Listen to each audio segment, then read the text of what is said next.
Hello दोस्तों, आज हम लोग इस लेक्चर में पार्ट 29 में उत्तल लेंस के लिए यू वी तथा एफ में संबंध पढ़ेंगे। तो उत्तल लेंस का सूत्र का निगमन करते हैं कि यू वी एफ के संबंध से इसका सूत्र क्या बनता है। तो यहाँ पर पहले फिगर को समझ लेते हैं। यह एक उत्तल लेंस है।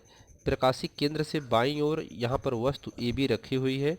वस्तु से आने वाली पहली किरण मुख्य अक्ष के समांतर लेंस से अपवर्तन के पश्चात द्वितीय फोकस से होकर के चली जाती है तथा दूसरी किरण प्रकाशिक केंद्र से होकर के निकल जाती है।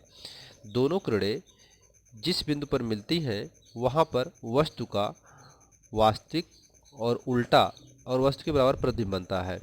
तो ये चीज़ आप जान चुके हैं पहले से। तो यहाँ पर फिगर के सहायता से हम लोग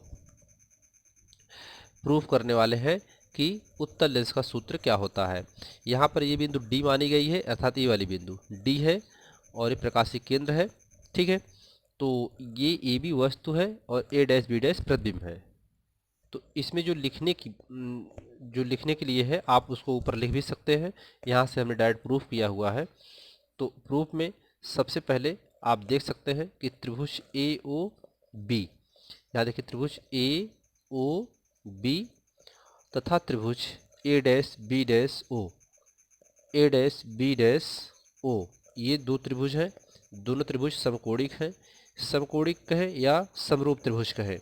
समरूप त्रिभुज क्या होते हैं, उसकी अनुपातिक भुज जो समान भुजाएं होती हैं वो अनुपातिक होती हैं।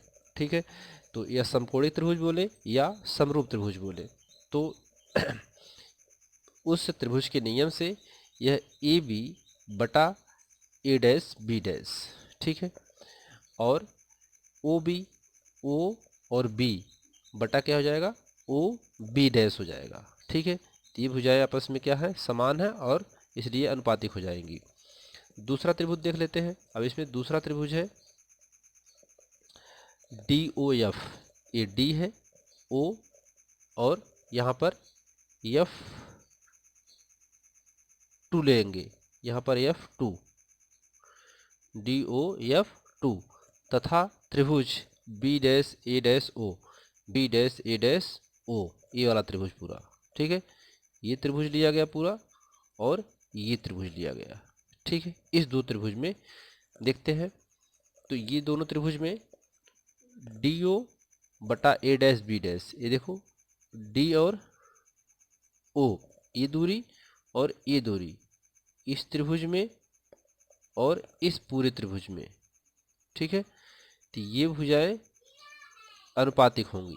ठीक है, तो ओ और डी और ए डैश बी डैश, तो ये लिखा गया यहाँ पे, और O F two upon B dash F two, O F two और बी डैश एफ टू हो जाएगा। ये दोनों भुजाएं आपस में अनुपातिक होंगी। ठीक है, अब इसमें यहाँ पर ए डी ओ जो है वह ए बी के बराबर है।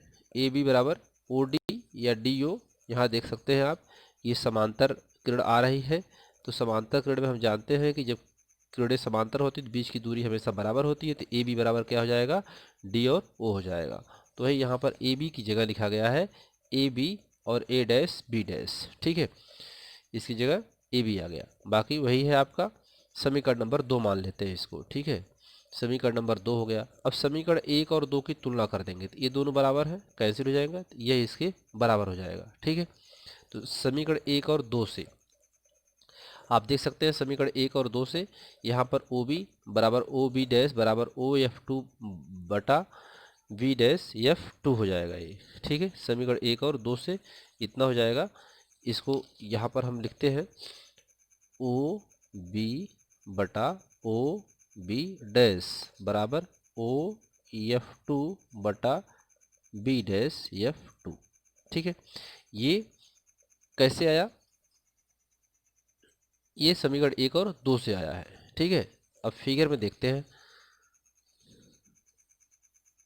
इसमें देखिए ओ और बी केंद्र से है तो ओ बी ही रहेगा।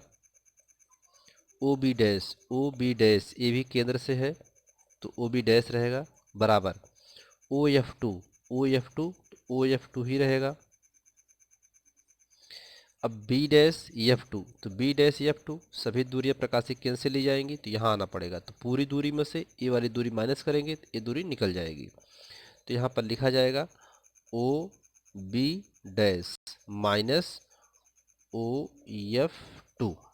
ठीक है, तो ये किसके बराबर होगा, ए ओ बी डैश के बराबर होगा, O B dash minus O F two, ये इसके बराबर होगा। तो यहाँ पर B dash F two, B dash F two है, एफ टू बी डैश ऐसा, ये बी डैश एफ टू की जगह हम लोग इतना लिख सकते हैं कि बी डैश एफ टू की दूरी निकालनी है, तो पूरी दूरी से इतनी दूरी माइनस कर देंगे तो ये दूरी निकल जाएगी। ठीक है, अब यहाँ पर जो इस समीकरण नंबर इसको 3 मान लेते हैं। ठीक है, अब ये सभी दूरी यहाँ पर ओ बी की दूरी क्या है, ओ और बी वस्तु की दूरी है, तो वस्तु की दूरी इधर क्या होगी, ऋणात्मक होगी चिन्ह परिपाटी से। तो यहाँ पर वस्तु की दूरी ओ बी क्या है, वस्तु की दूरी, वस्तु की दूरी बराबर कितना, माइनस यू हो जाएगा। ठीक है, माइनस यू, और इसमें O B dash, O B dash प्रतिबिंब है, तो प्रतिबिंब की दूरी इधर क्या होगी, धनात्मक।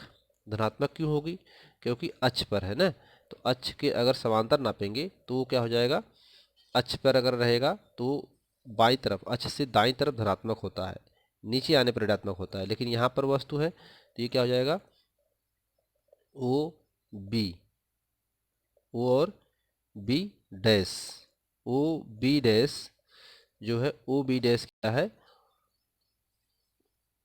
वस्तु है। ठीक है, तो वस्तु की दूरी, सॉरी प्रतिबिंब की दूरी, प्रतिबिंब की दूरी यू वी, प्रतिबिंब की दूरी वी। अब यहाँ से ओ एफ टू की दूरी निकाल लेंगे, O F two, O F two, O F two क्या फोकस है, तो फोकस दूरी, ओ एफ टू फोकस दूरी है, फोकस दूरी कितना है, एफ, फोकस दूरी क्या है, एफ है। ठीक है, अब इसमें ये सभी मान इस समीकरण में रख दिए जाएं, ये सभी मान समीकरण 3 में रखने पर, तो इनका सभी का मान समीकरण नंबर 3 में रखते हैं, तो ओ बी का मान कितना है, माइनस यू, और बटा ओ बी डैश का V is equal to O F two F बटा O B dash V minus O F two F. ठीक, सभी मान हो गए, क्रॉस मल्टीप्लाई करेंगे तो ये हो जाएगा वी, वी और F is equal to minus U bracket में V minus F, V F is equal to minus U V minus minus plus, minus minus plus U F, दोनों पक्षों में यहाँ लिखा जाएगा, दोनों पक्षों में यू वी एफ से भाग देने पर,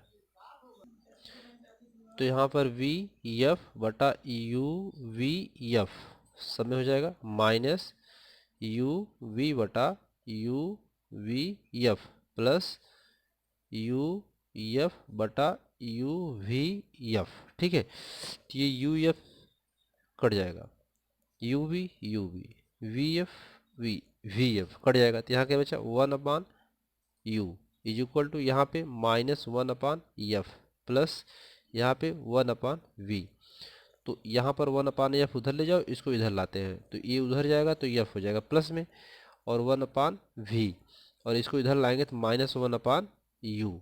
ये फार्मूला हो गया उत्तल लेंस के लिए। ठीक है, अवतल लेंस के लिए इसके बाद आपको बताया जाएगा। तो ये आपको यहाँ पर पूरा नोट्स है, आप वहाँ से भी लिख सकते हैं। ठीक है, यहाँ पर है और इसमें यहाँ पर इतना है, तो आप यहाँ से इसको लिख सकते हैं और आपको समझ में आ गया होगा उम्मीद करते हैं। तो अगले लेक्चर में आपको अवतल लेंस के लिए यू वी एफ तथा यू वी तथा एफ में संबंध बताया जाएगा। तब तक के लिए धन्यवाद।